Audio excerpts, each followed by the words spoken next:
믿음이 자라나다 다음 세대가 움트다 청소년 3부 화이팅! 저는 청소년 3부를 맡고 있는 이현수 전도사입니다. 하지만 아이들의 시선이 집중될 때가 있습니다. 하나님의 말씀이 마음에 들어왔을 때 바로 그때가 아이들의 시선을 바꿀 수 있었습니다. 이것은 제 힘으로 되는 것이 아니라 오직 예수님께서 하실 수 있는 것입니다. 저는 본문을 통해 외면하고 있는 어부들에게 다가가 하나님의 말씀을 전하시는 예수님을 보며 발견한 예수님은 결코 우리를 외면하지 않으시고 우리의 시선을 바꾸어 주시는 분이심을 발견하게 되었습니다. 당대 예수님은 많은 이적을 행하시며 여러 지역을 다니셨습니다. 그래서 예수님께 하나님의 말씀을 들으려는 사람들도 많았으며 게네사렛 호숫가에서도 하나님의 말씀을 듣고자 하는 무리들이 둘러싸면서 말씀을 듣고자 했습니다. 그러던 중 예수님은 물고기를 잡지 못해 그물을 씻고 있는 어부들의 눈에 들어왔습니다. 이 장면을 읽으며 저는 매우 놀라게 되었습니다. 모든 사람들이 예수님을 찾아 몰려들고 있는 바로 그 순간에도 어부들은 예수님께 전혀 관심을 두지 않은 채 고개를 숙이며 묵묵히 그물에 시선이 몰두해 있었기 때문입니다.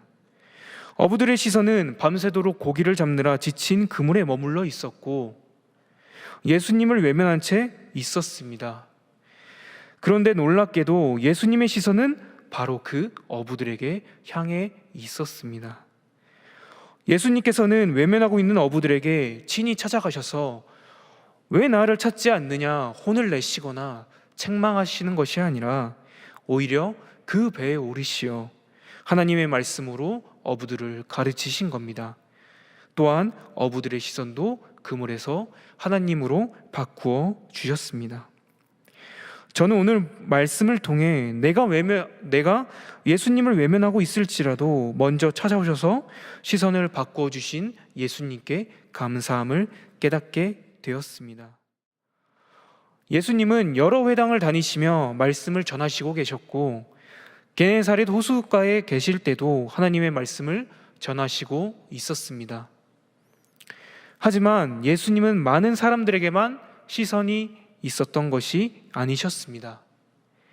밤이 새도록 수고했지만 물고기를 잡지 못해 낙심하고 그물을 손질하고 있는 어부들을 보시고 친히 어부들에게 찾아가셔서 어부들의 시선을 돌려주신 것입니다. 어부들은 밤이 새도록 수고하였어도 잡은 것이 없었습니다. 그때 어부들의 마음은 답답하고 괴롭고 어려웠을 겁니다. 저는 이러한 어부들의 모습과 가장 비슷한 모습을 하고 있는 우리들의 모습을 볼 수 있었습니다. 내 상황이 어렵고 시련이 다가오며 힘들고 고난이 점차 다가온다면 힘든 상황 속에서도 온전히 하나님께 시선을 두는 것이 아닙니다. 오히려 하나님께 시선을 두는 것은 매우 힘들고 어렵다는 것을 깨닫게 됩니다. 하지만 깨닫게 되어도 그 상황과 시련이 다시 온다면 또다시 우리의 시선은 다른 곳으로 향하게 됩니다. 바로 그때 하나님은 내버려 두지 않으시고 어부들의 시선을 바꾸어 주신 것처럼 우리들의 시선을 온전히 하나님께 다시 바꾸어 주십니다. 부모님께는 죄송하지만 몇 가지를 간증해 보려고 합니다. 제가 초등학생 때 일이었습니다. 부모님과 함께 장 보러 마트에 가면 10,000원, 20,000원, 30,000원 정말 작은 금액으로 장을 봐왔습니다. 그때마다 어린 마음에 우리 집은 왜 먹고 싶은 것을 못 먹는지, 왜 사고 싶은 것을 못 사는지 이해를 하지 못했습니다. 그래서 목회자가 되고 싶다는 꿈에서 어린 마음에 돈 많이 버는 직업이 항상 꿈은 바뀌곤 했습니다. 하지만 물질로는 부족해도 아버지는 목회하시면서 웃는 모습, 행복한 모습만 보여주시며 물질로 어렵고 힘든 상황이 와도 하나님을 외면하는 것이 아니라 하나님께 더 나아가는 모습을 보게 하시며 목회자의 꿈을 다시 심어주셨습니다. 하나님께서 목회자로 세우시기 위해 아버지를 통하여 행복한 모습만 저에게 보여주셨던 것 같습니다. 그런 아버지의 모습을 보며 자라던 어느 날, 고등학생이 된 저는 개척교회를 하시는 아버지께 문득 여쭤보게 되었습니다. 아버지, 물질로 힘들고 어렵지는 않으신가요? 아버지의 대답은 힘들고 어렵지, 하지만 힘든 건 그때뿐이야. 하느님은 언제나 우리 곁에서 우리와 함께 하시며 우리를 지켜주신단다. 우리 가족이 이렇게 물질로 부족해도 행복한 이유는 하나님께서 지켜주시기 때문이란다 라고 말씀해 주셨습니다. 오늘 말씀을 묵상하면서 자연스럽게 이런 질문을 제 마음속에 던지게 됩니다. 나는 지금 무엇을 바라보고 살아가고 있는가? 내 그물에는 어떠한 것이 잡혀 있는가? 우리는 살아가면서 너무 많은 것에 시선을 빼앗기며 삽니다. 어떤 날은 끝도 없는 일정과 과제에, 또 어떤 날은 사람들과 평가와 기대에, 어떤 날은 비교와 열등감, 미래에 대한 불안함 속에 시선을 빼앗긴 채 하루를 살아가고 있습니다. 하지만 오늘 말씀 속에서 예수님은 그러한 우리의 연약함을 아시고 먼저 다가오셔서 우리의 시선을 바꾸어 주십니다. 예수님은 시몬에게 직접 찾아가셨고 고기를 잡지 못해 지친 그의 삶의 자리로 들어오셨습니다. 그리고 깊은 데로 가라는 말씀으로 그의 시선을 다시금 예수님께 향하게 하셨습니다. 이처럼 우리의 시선은 스스로 돌리기 어려울 때가 많습니다. 하지만 예수님은 그러한 우리를 포기하지 않으시고 여러 방법으로, 때로는 실패를 통해서라도 우리의 시선을 다시금 하나님께로 돌려주십니다. 시몬의 모습처럼 말씀에 의지하고 하나님께 의지하며 모든 것을 버려두고 내가 붙들고 있던 문제와 걱정을 주님 앞에 내려놓고 오직 하나님만 바라보는 삶을 살기를 원하십니다. 그래서 저는 이러한 어려움들이 다시 올 때마다, 마음이 흔들릴 때마다 이 찬송가를 부르며 가사를 묵상하며 나아갑니다. 이 찬송가는 내게 있는 모든 것을이란 찬송가인데요, 많은 성도 여러분들께서 봉헌 찬송가로 알고 계실 겁니다. 찬송가의 2절을 보면 이러한 고백으로 나아갑니다. 내게 있는 모든 것을 겸손하게 드리네. 세상 욕심 멀리하니 나를 받아주소서. 주께 드리네, 주께 드리네. 사랑하는 구주 앞에 모두 드리네. 이 시간 다 함께 내가 있는 모든 것을 2절을 함께 성도님들과 목소리로만 고백하길 원합니다. 주께 드리네, 주께 드리네. 사랑하는 구주 앞에 모두 드리네. 찬양의 가사처럼 세상 욕심 멀리하고 시몬의 모습처럼 말씀에 의지하고 하나님께 의지하며 모든 것을 버려두고 내가 붙들고 있던 문제와 걱정을 주님 앞에 내려놓고 오직 하나님만 바라보는 동안의 성도 여러분이 되기를 소망합니다. 기도하겠습니다.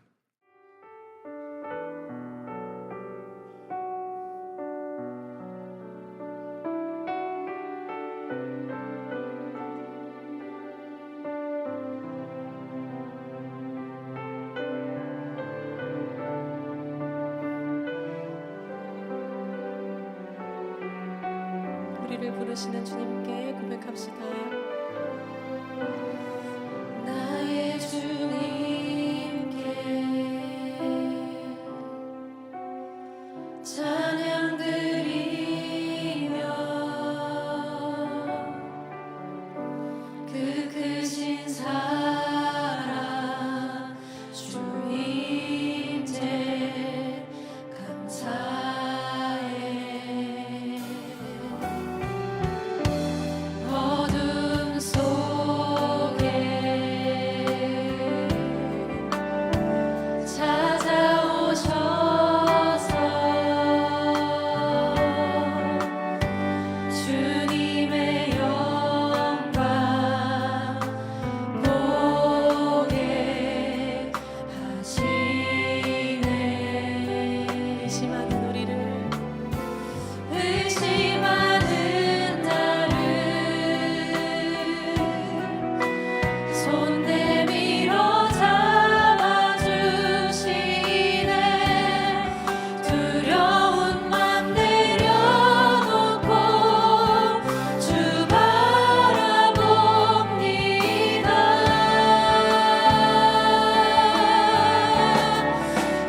주